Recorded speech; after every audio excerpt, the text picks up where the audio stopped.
चलो बेटा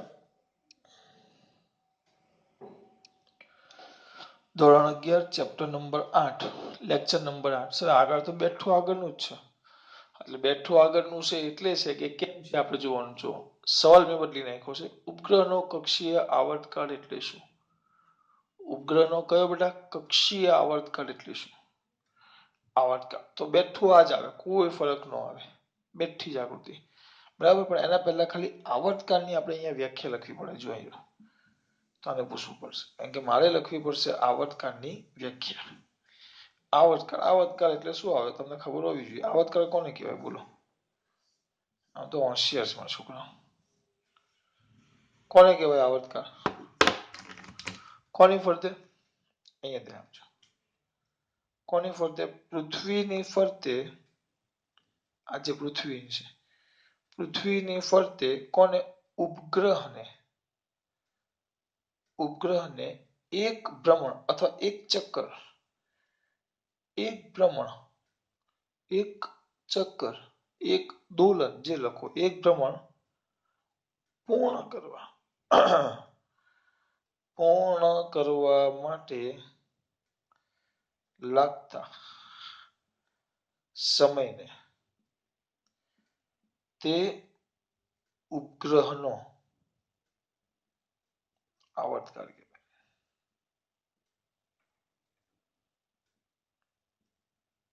એક આ વ્યાખ્યા બદલાઈ ગઈ બરાબર પહેલા શું બદલાનું આકૃતિ બેઠી એની આ વ્યાખ્યા બદલાઈ ગઈ પૃથ્વીની ફરતે ઉપગ્રહને એક ભ્રમણ પૂર્ણ કરવા માટે લાગતા સમયને તે ઉપગ્રહનો કયો કાળ કહેવાશે આવર્તકાળ તે ઉપગ્રહનો કયો કાળ કહેવાશે આવર્તકાળ હવે બેઠું જ ધારો કે પૃથ્વીનું દળ એમ અને ત્રિજ્યા આરી છે પૃથ્વીની ફરતે કેટલા દળનો એમ દળનો ઉપગ્રહ પૃથ્વીના કેન્દ્રથી કેટલા એમ દળનો ઉપગ્રહ આર ત્રિજ્યા વાળા વર્તુળાકાર માર્ગે શું કરે છે ભ્રમણ કરે છે તેની કક્ષીય ઝડપ કેટલી છે v0 અહીં બંને વચ્ચે લાગતું ગુરુત્વાકર્ષણ બેઠું જ બંને વચ્ચે લાગતું ગુરુત્વાકર્ષણ બળ જરૂરી એવું કેન્દ્રગામી બળ પૂરું પાડે તો બળ F is equal to G_m_e_m/r² આવ્યું બેઠું અને કેન્દ્રગામી બળ પાડે એટલે mv0² આવી ગયું r ઉડી ગયા mm ઉડી ગયા તો વધ્યું v0² is equal to G_m_e/r એટલે અહીંયા સુધી બેઠું લખી જ નાખવાનું કોઈ ફરક નથી કરવાનો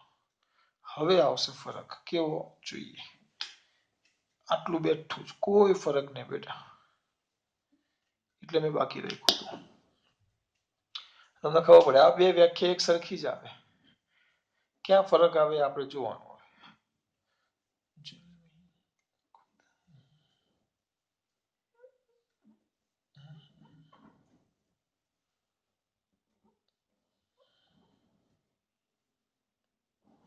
ફરક હવે અહીંયા આવશે આને કહી દઉં સમીકરણ નંબર 1 જો આપ્યું ન હોય તો કશે બરાબર આ છે કક્ષીય ઝડપ અહીંયા ધ્યાન આપજો તો લખાય કક્ષીય ઝડપ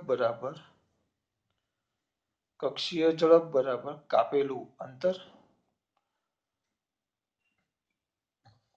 છેદમાં તે માટે લાગતો સમય ઝડપ બરાબર કાપેલું અંતર છેદમાં તે માટે લાગતો સમય ચલો ઝડપ બરાબર કાપેલું અંતર છેદમાં તે માટે લાગતો સમય કક્ષીય ઝડપ એને આપણે v0 કહીશું કાપેલું અંતર હું સમય લેવું છું આવર્તકાળ t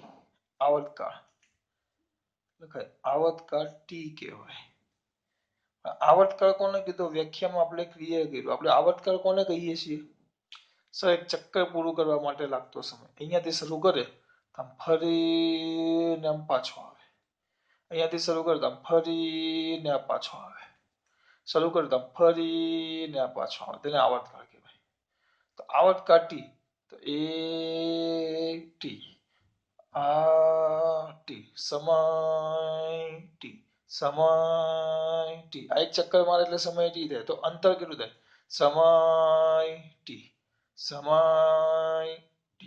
સમય ટી તો અંતર પરિઘ જેટલું થાય પરિઘ એટલે 2πr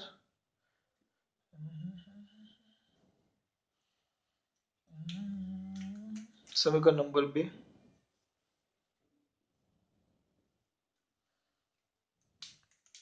સમીકરણ 2 ની કિંમત સમીકરણ ક્યાં મૂકતા 1 માં?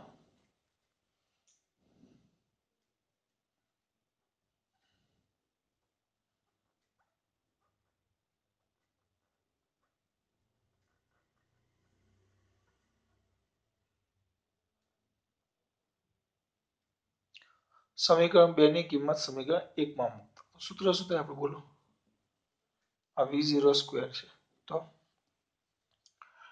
આ v0 આવ્યું તો 2 પાઈ rt તો એનો સ્ક્વેર છે 2 ના જગ્યાએ એનો વર્ગ કરો તો 4 v0 છે એટલે આનો વર્ગ છે v0 તો 4 pi square r square by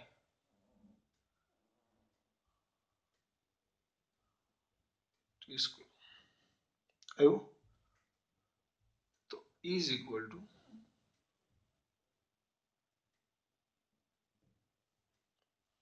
આ બાજુ g હોય લખી નાખો g me બાય r આવર્તન સૂત્ર કરતા બનાવો તો t square is equal two ઉપર લઈ જાઓ છો અથવા આ બાજુ લઈ જાઓ તો 4 pi square by gme into r cube આવી ગયું તમારું સૂત્ર બરાબર આ ભૂલતા નહીં r ક્યુબ આ તમારું સૂત્ર આવી ગયું મેન સમીકરણ નંબર 3 આને આ બાજુ લઈ ગયો આને આ છેદમાં લઈ ગયો છેદમાં લઈ જાઓ છેદનો છેદ ક્યાં આવે અંશમાં એટલે r ક્યુબ થઈ ગયો બહુ સિમ્પલ છે આ વધકારનું સૂત્ર બોલો કેટલું ઉમેરવાનું હતું બહુ લાંબુ કરવાની કઈ જરૂર નથી સહેજ અહીંયા પાછળ ભાગ થોડોક ઉમેરવાનો હતો તો અહીંયા ધ્યાન આપો તો સમીકરણ 3 પરથી 4 અચળ પાઈ 3.14 અચળ જી અચળાંક અચળાંક કેટલો આવે જે આવતો હોય પણ અચળ જે એટલે ફિક્સ છે 6.67 ગુણ્યા 10 થી -11 ઘાત અચળ એમી પૃથ્વીનું દળ અચળ બધું જ અચળ અચળ તો સૂત્ર શું થશે અચળ થાય તો આનું સૂત્ર આ બધું અચળ તો એમ લોકો t સ્ક્વેર ચલે છે r ક્યુબ એક આ સૂત્ર કારણ કે અચળ પદો દૂર કર્યા મેં અચળ પદો શું કર્યા દૂર કર્યા તો આના પરથી એક વ્યાખ્યા બને કે કોઈ પણ ઉપગ્રહ હોય ઉપગ્રહના આવર્તકાળનો વર્ગ ઉપગ્રહના આવર્તકાળનો વર્ગ તો તેની કક્ષાના ત્રિજ્યાના ઘનના ઉપગ્રહના આવર્તકાળનો વર્ગ એ તેની કક્ષા r એટલે ત્રિજ્યા છે કોની વર્તુળાકાર કક્ષાની તો ઉપગ્રહના આવર્તકાળનો વર્ગ કોઈ પણ ઉપગ્રહ હોય એનો કોઈ પણ ગ્રહની ફરતે ફરવાનો એટલે આવર્તકાળનો વર્ગ એ તેની કે બેટા વર્તુળાકાર કક્ષાની ત્રિજ્યાના વર્તુળ અહીંયા વર્તુળાકાર કક્ષા લીધી બરાબર એ ગ્રહની ત્રિજ્યાના ઘનના કયા પ્રમાણમાં હોય સમપ્રમાણમાં તો આ જે સંબંધ આપણે સાબિત કર્યો ને એને કહેવાય કેપ્લરનો ત્રીજો નિયમ એને આપણે કહેશું કેપ્લરનો ત્રીજો નિયમ આમાં લખ્યું નથી ને કે જૂની ચોપડીમાં તો this is the known as આમાં છે નિયમ સ્ટાર્ટિંગમાં આપણે કાઢી નાખ્યા છે ત્રીજો નિયમ તો આપણે ભણી લઈએ તો શું લખાશે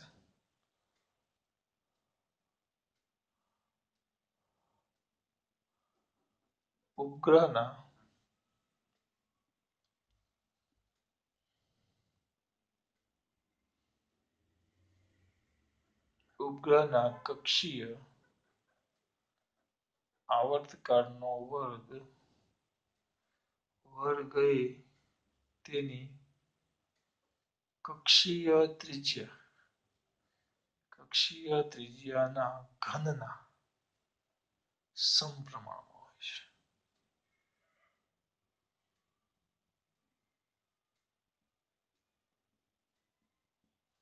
ઉપગ્રહના કક્ષીય આવર્તકાળનો વર્ગ તેની કક્ષીય ત્રિજ્યાના ઘનના સમપ્રમાણમાં ઉપગ્રહના કક્ષીય આવર્તકાળનો વર્ગ એની ત્રિજ્યાના ઘનના સમપ્રમાણમાં ટી સ્ક્વેર ચલે છે r ક્યુબ ઉપગ્રહના કક્ષીય આવર્તકાળનો વર્ગ એ તેની કક્ષીય ત્રિજ્યાના ઘનના સમપ્રમાણમાં હોય છે. આવર્તકાળનો વર્ગ તેની કક્ષીય ત્રિજ્યાના ઘનના સમપ્રમાણમાં હોય છે. આ એટલું સિમ્પલ છે, જો બહુ જ સિમ્પલ. જેને કહેવાય છે કેપ્લરનો ત્રીજો નિયમ. કૌંસમાં લખી નાખું છું. કેપ્લર નામના વૈજ્ઞાનિકે આપેલો કેપ્લરનો થર્ડ લો, ત્રીજો નિયમ. 4 નિયમ છે, જેમ ન્યૂટનના આપણે ભણી ગયા. ગતિ આવે, ગતિ, મોશન. તો ગતિ માટે જેમ ન્યૂટનના નિયમો અગત્યના છે, એ જ રીતે ગ્રહોની ગતિ માટે કેપ્લરના 3 નિયમ અગત્યના છે. એમાંથી મેં તમને આ ત્રીજો નિયમ ચલાવ્યો. 2 નિયમ હમણાં કાઢી નાખ્યા છે સિલેબસમાંથી, પણ હું તમને ચલાવી દેવા. કોરોનાના સિલેબસમાંથી નીકળી ગયા છે. હું છેલ્લે તમને ચલાવી દેવા. છેલ્લે, અત્યારે નથી, એટલે પરીક્ષા પૂરતો હમણાં જોઈએ. તો ઉપગ્રહના કક્ષીય આવર્તકાળનો વર્ગ. કોનો બેટા? ઉપગ્રહના કક્ષીય આવર્તકાળનો વર્ગ એ તેની કક્ષીય ત્રિજ્યાના ઘનના કયા પ્રમાણમાં હોય? સમપ્રમાણમાં. કઈ ત્રિજ્યાના બેટા? કક્ષીય ત્રિજ્યાના. કક્ષીય એટલે કક્ષામાં જે ફરે છે એ ત્રિજ્યાના ઘનના સમપ્રમાણમાં, એટલે ટી સ્ક્વેર ચલે છે આર ક્યુબ. યાદ રાખજો. દાખલા માટે આ સૂત્ર બહુ જ કામ આવશે, બહુ જ. આમાં દાખલા આપણે જોશું એટલે ઢગલો દાખલા આ સૂત્ર પરથી છે. દાખલા ને એમસીક્યુ ને બધું, એટલે ધ્યાન રાખજો. કક્ષીય આવર્તકાળના વર્ગના કયા પ્રમાણમાં હોય? સમપ્રમાણમાં. અહીંયા આર બરાબર તો આપણને ખબર જ છે, આર ઈ પ્લસ એચ. આ આપણું મેઇન સૂત્ર. હવે તમારે આને જે સ્વરૂપમાં ફેરવવું હોય ફેરવી શકો. હા, તમારે ખાલી ટી સ્વરૂપમાં જોતું હોય તો આમ થાય. બસ આ મેઇન સૂત્ર તો આ જ છે મારા માટે.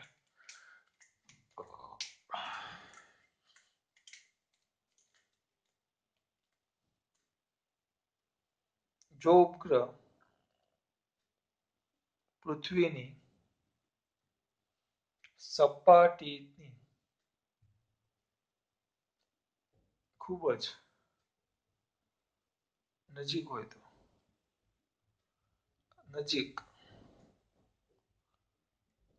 તો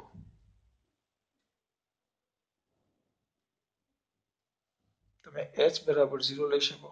હોય તો, અથવા એમ ન લખવું હોય તો નજીક હોય તો આડીની સરખામણીમાં અવગણી શકાય.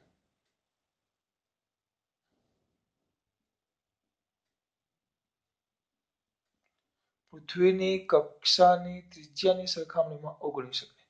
આપણને ખબર છે આર બરાબર તો શું છે બેટા? R E plus H. નજીક છે, હાવ તો સાવ નજીક લખો તો આ રીતે 6400 કિલોમીટર છે. તેની સરખામણીમાં h ને તમે શું કરી શકો? અવગણી શકો. એટલે આપણું જે આર છે ઇઝ ઇક્વલ ટુ શું થઈ જાય બેટા? આર ઈ.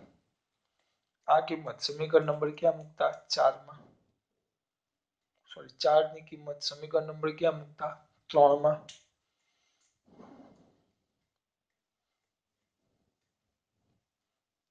પૂછી નાખું છું.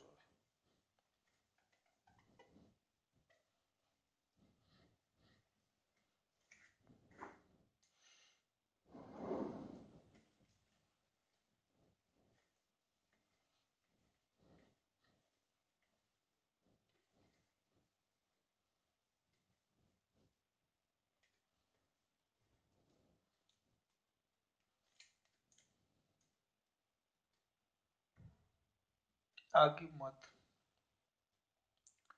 સમીકરણ 3 માં મૂકતા. જો મૂકો. So આપણું T square is equal to 4 pi square ઉપર હવે આવી જશે R E cube by GME. વ્યવસ્થિત લખો તમે. 4 pi square R E square by GME ગુણ્યા આર ઈ.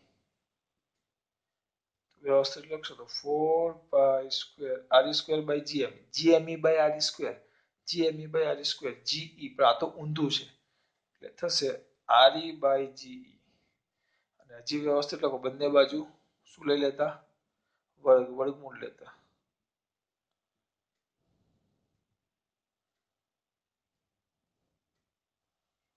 તો બંને બાજુ વર્ગમૂળ લઈ લેવું તો આવર્તકાળ ટી બરાબર 2 pi under root R E by G. જો સપાટીની એકદમ નજીક હોય તો આ શરત લાગુ. સમીકરણ નંબર 5. કઈ નથી કર્યું આપણે. આટલું લાંબુ મેં બધું લખ્યું છે નકર એ લોકો તો શું કરે આર બરાબર આર પછી આમાં આર મૂકે અહીંયા આર ક્યુબ અને સીધું પછી આ સ્ટેપ અમે તમને સમજાયું કઈ જ નથી કર્યું આમાં તો કઈ જ નથી કર્યું અહીંયા સુધી આવી ગયા ઝડપ બરાબર કાપેલું અંતર છેદમાં સમય આવર્તકાળ ટી તો ઝડપ અંતર કેટલું થાય 2πr તો 4 pi square R square by T square અને આ આવી ગયું તો R cube 4 pi square R cube by gm is equal to T square ચલે છે આર ક્યુબ એટલે ઉપગ્રહના કક્ષીય આવર્તકાળનો વર્ગ એ તેની કક્ષીય ત્રિજ્યાના વર્ગ ઘનના સમપ્રમાણમાં હોય આ થઈ ગયા કેપ્લરનો ત્રીજો નિયમ યાદ રાખજો કેપ્લર નામના વૈજ્ઞાનિકે ત્રણ નિયમો આપેલા પહેલો બીજો ત્રીજો એમાં સૌ જેમ ન્યૂટનના ગતિના પહેલો બીજો ત્રીજો નિયમ આવે એ જ રીતે ગ્રહોની ગતિ માટે અગત્યના નિયમો આવે એમાં ત્રણ આવે જે કેપ્લરના ત્રણ નિયમો છે એમાં ત્રીજો નિયમ આ સાબિત કર્યો જો ઉપગ્રહ પૃથ્વીની સપાટીની ખૂબ જ નજીક હોય તો આરની સરખામણીમાં